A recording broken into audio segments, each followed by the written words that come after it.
are going to discuss about the third chapter, that is fiber to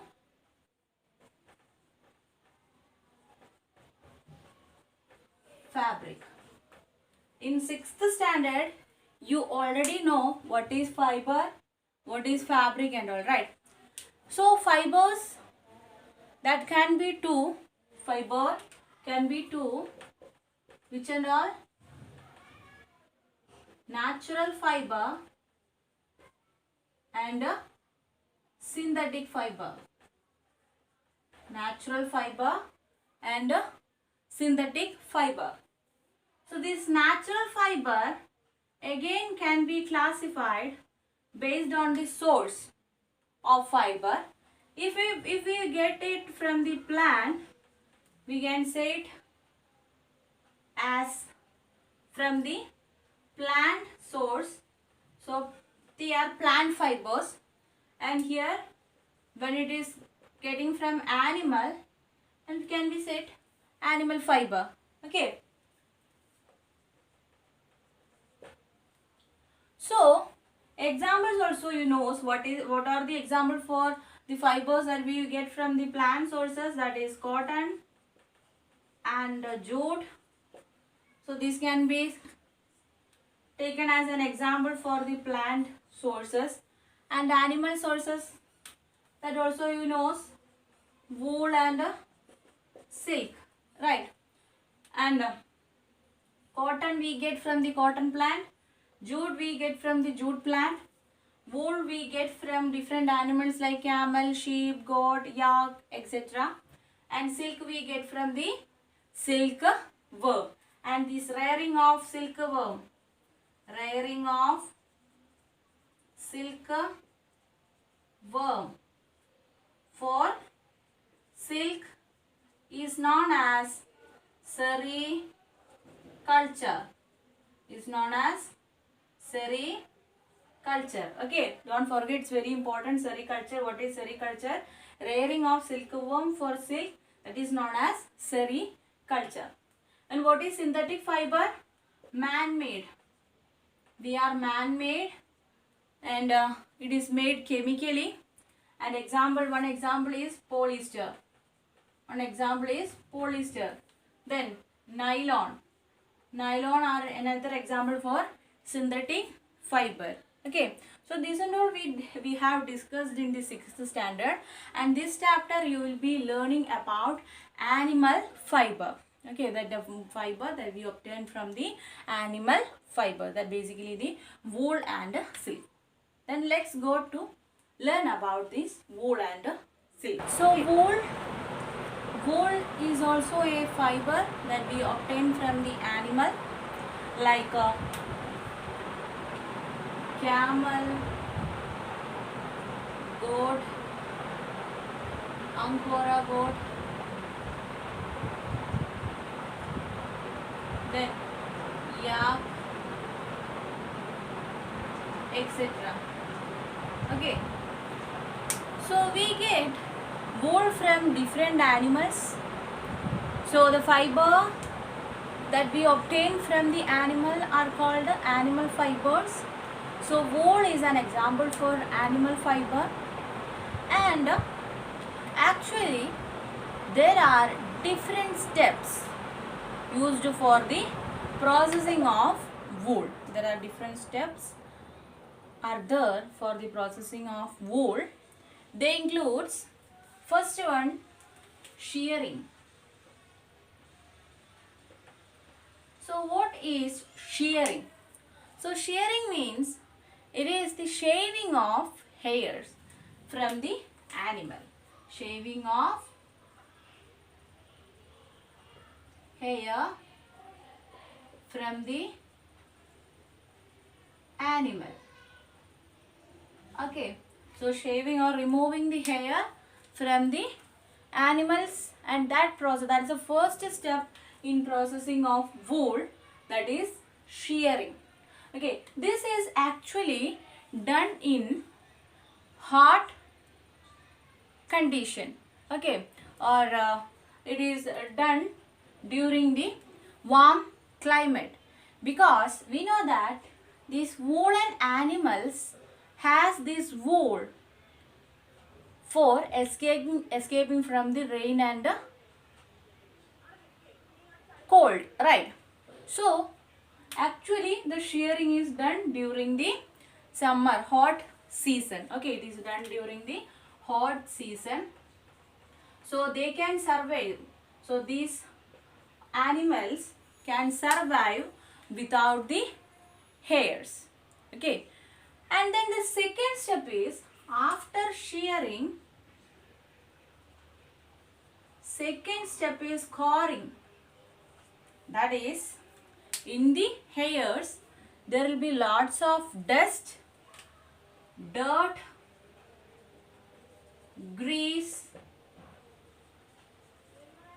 etc., right? So to remove all these dirt and dust, they are washed in a tank. Okay, they are washed in a tank, and that process is called scoring. Okay, nowadays it is done with the help of machines. Okay, then third step is sorting. Third step is sorting. So I told you we obtain wools from different animals and their texture will be different. So from the factories, the hairs are separated. Hairs are separated based on their texture. Okay, based on their texture, and that process is called sorting, separation of hairs. Okay, and then it will remove the burrs in that particular hairs, and then again they will score it, and again they will wash it and then dry. Okay, and after that they are ready for coloring. Okay, so then the next step will be dye with the various color. Okay, then last step will be the making of yarn. Making of yarn from the wool fiber. Okay, so wool fiber into yarn by straightening and combing the wool fiber to make into a yarn, and this yarn is used for making the woolen fabric that we already know. Okay, so these are the steps included. These are the steps included in the processing of wool. Okay, so there are 6 steps in the processing of wool, that is shearing, scoring, sorting, removing the burrs and dyeing with the various colors, and this wool fibers turns to the yarn, and that yarn turns to the woolen fabric. So okay, we know that silk that we obtain from the animal, so it's an animal fiber, and like the silk we obtain wool from the sheep, goat, camel, etc., right? So these both are animal that the fibers that we obtain from the animal source, right? And in the case of silk, I already told you that the making of silk from the silk fiber, and for that they need to rear the silkworm. So rearing of silkworm for the production of silk, that is known as sericulture. Okay, that is known as sericulture.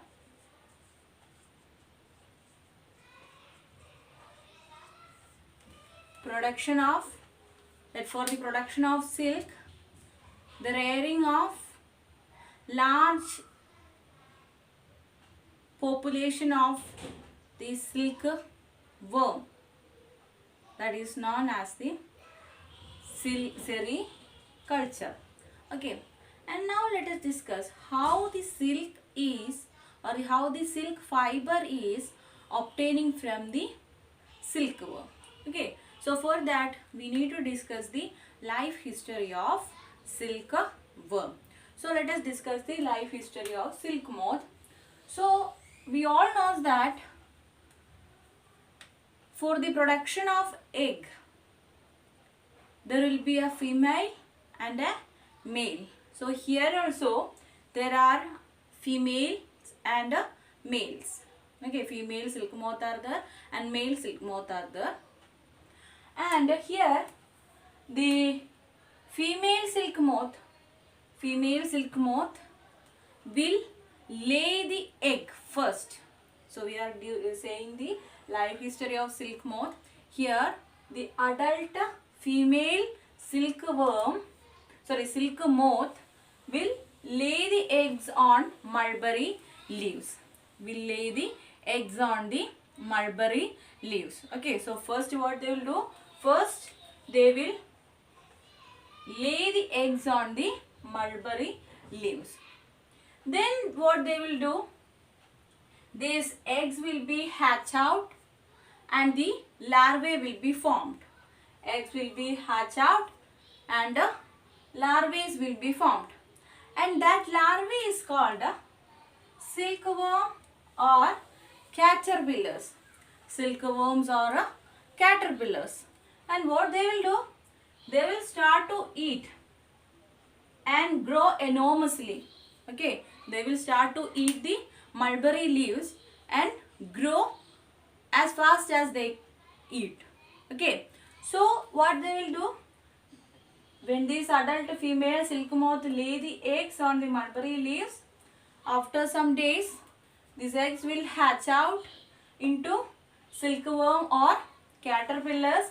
They start to feed on the mulberry leaves and grow in size. And what they will do? They will start to spin a net for holding them. Who? This caterpillar. And so the first they will prepare a net to hold themselves, and they will move their head in a position of 8. They will move their head from side to side in the figure of 8. That is, they will swing their head from side to side in the figure of 8. Okay, and at that time they will secrete, these caterpillars start to secrete a protein.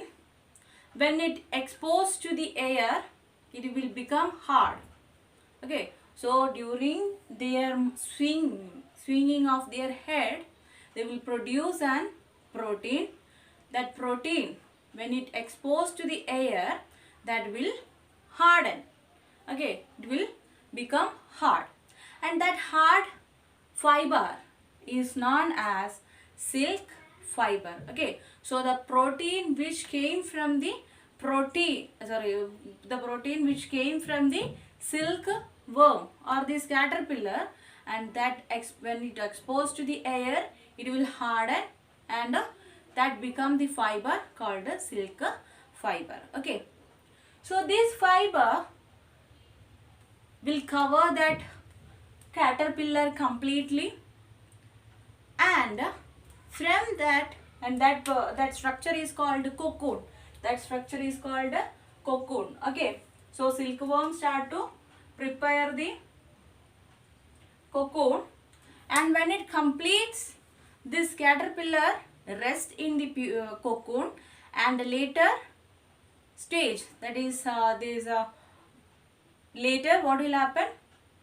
Later it will become the adult female silk moth. So caterpillars in the cocoon, and that life stage is known as the pupa, and when it completes its pupal life, it become the adult female silk moth and escape from the cocoon, and that cocoon is used for making the silk fiber. Understood? So once more I'll repeat the life history of silk moth. That adult female silk moth will lay the eggs on mulberry leaves, and what will happen after some days, the eggs will hatch out and forms the silkworm or the caterpillars. And what they will do, they will start to eat the mulberry leaves, and also when they grow enormously, they will start to spin their cocoon. They will start to spin their cocoon. First they will prepare a net to hold themselves, and then they will secrete a protein when they swing their head from side to side in the figure of 8, and that protein, when it exposed to the air, it become hard, and that is known as the silk fiber. And this stage of silk moth, that pupal life, that is when the caterpillars rest in the cocoon, and that phase is known as pupal period. Okay, pupa, that is they are known as pupa, and when they mature, they will escape from the cocoon and forming the adult female. When they form the adult female silk moth or any male silk moth, anything, it can be a male or it can be a female. So when it will be developed, it will escape from the cocoon, and that cocoon is processed for making the silk fiber. Okay,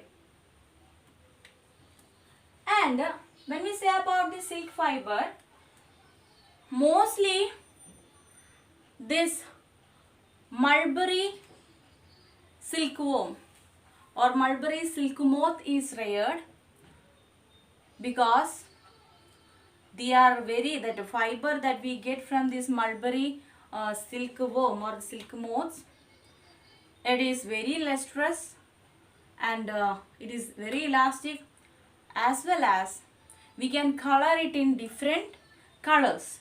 Okay, we can color it in different colors, and also it is very soft. There are different kinds of silk that we obtained from different types of silkworms. Okay, so based on their texture of fiber that they get from the these silkworms, there are different types of silks, like mulberry silks, kosa silks, muga silk, tessar silk, eri silk, etc. There are different kinds of silks nowadays available, and it is produced from different types of silkworm. Okay, so in this 90% is the production of mulberry silk. Okay, so in the world there are 90% of contribution of this mulberry silk, and because they are very lustrous, then they are very soft, and they can be dyed in variety of colors. Okay, and they are very soft, lustrous, and elastic. One more thing, they are elastic. So in the world 90% is produced, that is mulberry silk. Okay, and here this mulberry silk is produced from the mulberry silkworm, kosa silk from the kosa silkworm, muga silk from the muga silkworm, tassar silk from the tassar silkworm, eri silk from castor silkworm. Like that, there are different varieties of silks that produced in the world based on their texture. Okay, texture as well as based on their based on their special characteristics. Okay.